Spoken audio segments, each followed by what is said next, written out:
Ladies and gentlemen, welcome to episode 125 of the Trevor Ohlsen Show. Wednesday, May the 4th. Be with Winnie the Pooh. 2022. I am Trevor Ohlsen, your host. What's going on? The levels are really loud. There we go. Back to normal. Adjusting to regular levels, folks. They were hot the last couple episodes because the last couple episodes had my sister in town. The last episodes had my sister in town. The last couple of episodes that we did, my sister was in town. And so we just set the mic up in between the two of us and cranked up the volume to pick us both up. But she is now on a plane back to Michigan, heading back home. So things getting back to normal for me out here in Los Angeles, California. I no longer have the burden of familial commitment. I have escaped it. And she is flying home at 600 miles an hour, 500 miles an hour, getting away from me. 2 weeks was far too many. Next time, we're doing a 10-day cap. 10 days in, I stopped paying for anything. It's not like I was paying for everything. I basically just started making her pay for everything. 10 days in, I was like, listen, I've got to pay rent. I got, gas is $8. It's time you start chipping in for some Italian food at Michelli's. So next time, 10 days is the cap. We did everything we wanted to do, folks. There was a couple things we didn't do. On a list. That was it. We considered taking a day trip to San Diego, and then I wanted her to experience some Bikram yoga, the rapey guy. Wanted her to experience his creation. It's not rapey anymore. Just if he's teaching you, it can be. But he's in Mexico, I think. But we didn't get around to the hot yoga nor the San Diego trip. I should have, and I didn't. It's my fault. I should have said yes to a gig where I got offered down in San Diego, but the gig was shit pay. It was like $200, $80 for a drive to San Diego and to play for a couple hours and drive back. And that's just no money. I'm not interested in not making any money. So, but I should have said yes to it because it would have at least paid for the trip. And Aaron and I could have driven down for the day, done the gig, hung out, and driven back at night. It would have been fun. Since neither of us have been to the San Diego area, we could have popped in, said hello to Jocko Willink, watched him hit some waves on the beach, learn about leadership together. We could have done this, folks, but I said no to the gig because of my pride. Come on, I need at least $500. Drive to San Diego. It's a 2.5-hour drive minimum. Not including traffic. Well, including traffic. 2.5 hours. 2 hours to play, 2.5 hours back. It's an all-day trip. I can't do that for $280. I can't do it. Now, a lot of people will say you got to say yes to everything. I'm sick of doing that. I did that for years, and I probably should continue to do it, but I'm not. $500, and you've got me. You got me for $500. And that's not a lot of money for that big, large of a commitment. That's no money, in fact, for a full day commitment to go do that. But we didn't do yoga. We didn't meet Bikram. We didn't see Jocko Willink. We didn't go to San Diego. We didn't learn about leadership. But we did a lot of other things. We did the touristy Hollywood sign. We went to, I think it's called Hollywood Lake Park or Lake Hollywood Park, something like that. We didn't want to have to do the 8.8 mile hike. My sister didn't want to take her heels off. She didn't want to dirty her dress. And so we didn't hike. There's a number, half a dozen options where you can do 3 miles, 3.3, 4, 5, 8. And Aaron was like, yeah, let's just drive up to it. I was like, yeah, okay, fair enough. And so we did that. We ate at Michelli's restaurant as previously mentioned. She offered to buy dinner, which was sweet of her. And but I got paid that day, so I said, you know what, sis? We'll go 50-50. This time, 50-50. But Michelli's fantastic restaurant. We went to the Hollywood Boulevard one, the one in Hollywood. And it's one of the LA's oldest Italian restaurants, a fantastic restaurant. We had delicious, what did I have? Spaghetti spinoli. I have no idea. I can't remember what it's called. Sicily? Yeah, spaghetti Sicily. No, it was just nice, folks. We had some good, see, I'm not that cultured yet. We just had some good Italian food, had a glass of wine, listened to this frail old woman play the grand piano. Wonderful time. And we really hit the boxes, folks. And I even was kind enough to drive her to the airport at 6 a.m. this morning. I considered bailing on this podcast out of sheer laziness. I'm getting back into the routine now, and I almost ditched the podcast. I was like, whatever, I'll do it tomorrow. But here we are. In the afternoon, I'm typically down in the morning, but that is all right. In the afternoon here on Wednesday, still on schedule. But I'm a little sleepy, having gotten up a bit early. My sleep patterns are all off. All off. I'm a 7:30 guy, and I've been sleeping till noon. I've been sleeping till 2. I've been getting up at 6. It's just been all over the place, and I can feel the last 2 weeks. I feel good. I just need like 2-3 days of good sleep. Getting back into a routinized fashion. Regulating my circadian rhythms. That is what I need, folks. It's good to break the pattern. Don't get me wrong. It's good to break the pattern. But it's also good to have a productive pattern. But we had a great couple weeks, folks. I drank a lot. The most I've drank in like 2 years. And when I say drank a lot, I mean like we went out probably half a dozen times, 2 weeks, half a dozen times, a considerable amount for 14 days. And I'd have a couple glasses here, a couple glasses there. Never more than 3 drinks. But I am drinking straight whiskey or straight bourbon. I'm having old fashions. I'm having, Buffalo Trace on the rocks. I'm having just whiskey. So it's straight liquor. But I pace myself, and I've always been a responsible drinker.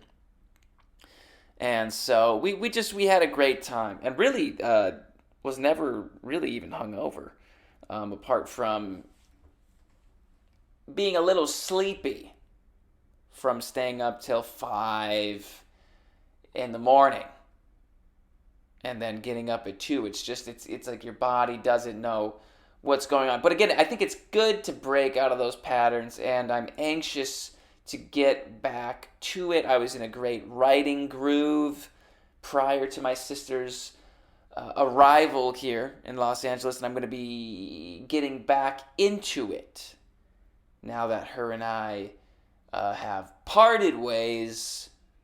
I'm going to be getting back to writing, and I'm going to be starting some recording here. It's time for me to work on the next project. And start some recording. I find it difficult to write and record at the same time. It seems because I'm doing the recording myself. So when I'm writing, I'm writing. When I'm recording, I'm recording. And it seems like when I'm playing, I'm playing. I keep them all differentiated for one reason or another. But gonna get back into a routine and just start working. Start working again. Today's just been a cleanup day. My God, women in the bathroom, they're wild animals. I've had to clean my sister and I were sharing my bathroom. It's like she's going bald. You're finding hair everywhere. You'll find makeup splattered in the sink. Just disgusting. Preposterous.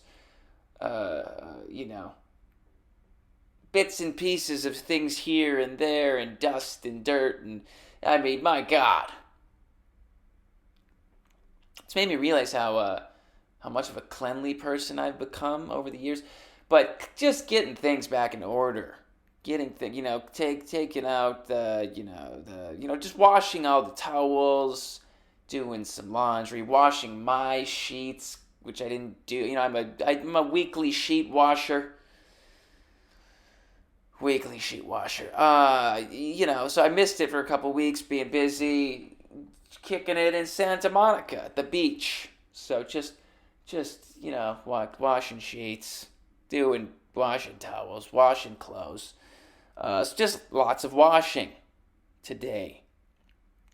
And yeah, that's been my day. Like I said, brought Aaron to the airport this morning. A little bit of what I thought. I thought I brought her to the wrong place at first. It was as if I brought her to baggage claim, where at Terminal 3 at LAX, but she needed, obviously, baggage claims at the end. But I hadn't been to the LAX airport Terminal 3 before. I don't think I have. And all you have to do is take the stairs up top. And it was early. You take the stairs, you take the escalator, and there's check-in. Check-in is right above baggage claim, Terminal 3. And I told her that it was all upstairs because we thought we were in the wrong place, but I ran in and checked. And I was like, no, check-in's upstairs. And she's like, I need to get the baggage claim for the bags. I'm like, no. And it was so early, and I was just kind of out of it. And I was, it's the airport. It's stressful. You want to be early. You don't want to miss your flight. And so I was like, no, it's all upstairs, Aaron. Get out of my sight. Go. And Erin is this tiny little thing, and she's got 3. I wish I could have helped her. I would have. But as soon as I parked, immediately somebody was like, you can't park here. And I was like, I know. I read the signs. I'm helping my sister. But she had 3 very large bags to transport, which I would find difficult myself. The 3, and she's having to lug them around. But I handed them all off to her. I got her as far along as I could. I said, good luck. Everything's upstairs. Bye-bye. Haven't heard from her, so it's I'm assuming no news is good news. I would have heard from her had she missed her flight. So no news is good news as far as I'm concerned. So wonderful to have her. Wonderful time. A lot of fun had. The most fun I've had probably this whole time out here. I've had some good times, but that was just 2 weeks of lots of fun. And so We wish her a safe flight back to Michigan. I know she'll be back out here at some point. I'll be going to Michigan at some point. I don't know when. I would like to go in July to get back for the summer to see my family. But nothing set in stone. I'm supposed to be a part of a bachelor party in July. There's a family reunion in July. I'm potentially going to Sweden in July for a festival. There's just all sorts of things going on in July. I don't know if I'm going to be able to make it back home. I'm going to have to perhaps push it off until August, but I do know that I want to go back home and see my family. I want to make that effort it's requiring constant effort, even just to stay in touch. And I'm not saying that in a burdensome way.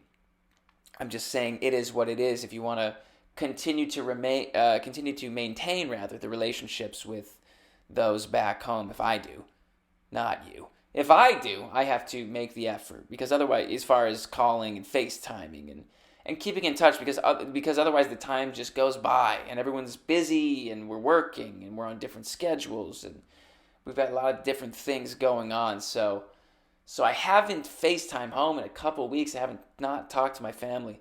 But also, my sister was my main point of attention for the last couple of weeks. You know, she was my number one priority. It wasn't writing. It wasn't working. You know, it was hanging out with her because I hadn't seen her in 3 months. I haven't seen anyone in any family in 3 months. So as many of you know, family is very important to me. So a wonderful trip, getting back to normal. How many times can I say it? Getting back to normal. We're in May, folks. Can you believe it? One of my favorite months, especially back in Michigan. I'm curious to see what May will be like out here. It's going to start getting warmer. My sister she was a little bummed out that the day she leaves, it's going to be 87, and tomorrow 84, and then 85, upper 80s for the next 3 days, which she did get to experience while she was here. But it's a beautiful day out here today, and I've been inside all day, so I don't know. I wouldn't know. But we've got some beautiful weather coming up. I like May in Michigan because that's when all the birds come. It's when you've just been hibernating. You're like a grizzly bear. You're all fat and tucked away in a den. And you're stuck there for, 6 months. And then all of a sudden May comes around, and all of a sudden all the snow melts, and the sun comes out, and all the buds start happening on the trees start budding, the birds come, the orioles, the blue jays, the indigo buntings, the tanagers, the robins, they all come, and it's life resumes. Life resumes, folks. When you've got 6 months of winter,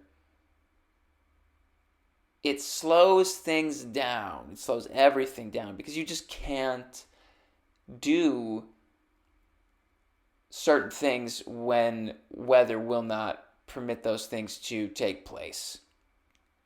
You can't really get out so much if it's negatives. You can have the right gear, but you can't just really, you're not really going to go for a walk in shorts. Let's go walk by the lake.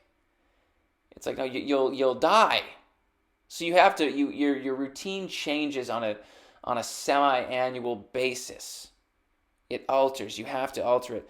And it's a nice way of breaking the year up into sections. It's just a natural way that the year gets broken up. I know I've only been in LA for coming up on 4 months. However, I'm already, it's easy to forget that in other parts of the country it's still cold. Because it's nice here. It's just sunny. It's sunny in 87. It's sunny in 75, the old cliche.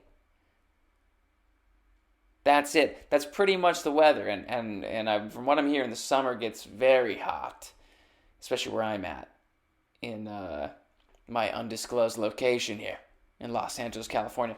It's easy to forget that it's 30 back home. It's 32. You go, oh shit, it's still really cold back home. That's right. They just lost all their snow.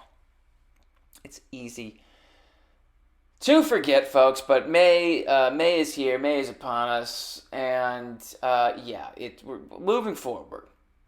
Moving forward, I just paid all my bills today. That's always fun.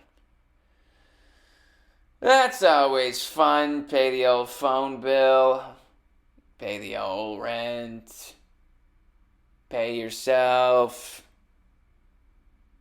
I have been good about that. I do pay. I still almost always for many years have been, as they say, paying yourself. You pay yourself first. And so I've been able to maintain that out here. That was something I wanted to be able to do because, this is the most expensive place that I've lived, and it's good for me. It really is good. It is good. It's great, folks. We love it. Can't you tell? Can't you tell? I love it. No, it's just is what it is, and I knew that coming out here, and it's good. It gives me some responsibility. There you go. Makes you think of other ways to make money. Makes you brainstorm, I guess. Sell your body. Sell drugs. You just lean into the more criminal means of revenue. Just lean into it a bit more. That's all. You go, okay, I get it. But we're heading into the summer and excited. Well, again, it already feels like summer to me, so it's kind of like, what are we heading into? It's just going to get really hot out here. It's going to get very hot, and everybody keeps telling me, get ready for it. But I pride myself in being able to withstand hot and cold temperatures. I have managed cold temperatures my whole life, and I know it's different, but I get in a 175-degree sauna nearly every day. And I know it's a different heat. I'm doing it for 20 minutes. So it will be different, if it's 110 degrees outside and I want to go for a walk and then I have a heat stroke. But I think I'll be fine. I pride myself in being able to withstand adversity, different types of adversity. Typically physical adversity, especially. Physical pain at the gym. It's like pushing myself mentally, physically at the gym. The gym is such a good place to build character. Just build yourself up physically, mentally, emotionally. Maybe not emotionally, but emotionally too. It integrates. You're able to get better control of your emotions in the gym. You can sort of grab them and mold them a bit more instead of letting them run loose and run wild. You can shape them into positive forward momentum. You can shape anger into something positive. You can shape sadness into something positive, anxiety into something positive. You can shape it and use it as an energy source to get physically stronger and mentally stronger. And in getting mentally and physically stronger, you have better control of yourself. And then the cycle, it's an upward spiral. To those who have more shall be given, as the old proverb goes.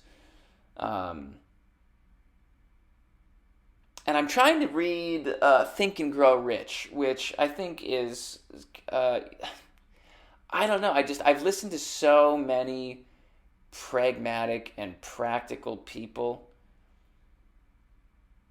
give great life advice through podcasts, through books, through audiobooks, through lectures, through dialogues. So whenever a book has a little bit of what seems to be like salesy bullshit in it, it really stands out to me now. And I'm not saying the book is bullshit. I mean, it sold fucking 70 billion copies. I think it sold 70 million copies. But I read the first chapter, and it's all about desire. Have a desire. And it gets into the sort of mystical, feel it. Really feel that you have the money. Believe that you have it. And it's like it's taking fake it till you make it to the utmost extreme. It's a level of delusion. Now, I think there's absolute benefits to believing in yourself, obviously. But it's another thing. I don't know. I don't know. I have to read more of the book. I'm reading a couple books right now, so I'm not sure of it. When just feel it, man. Just have a burning desire, man.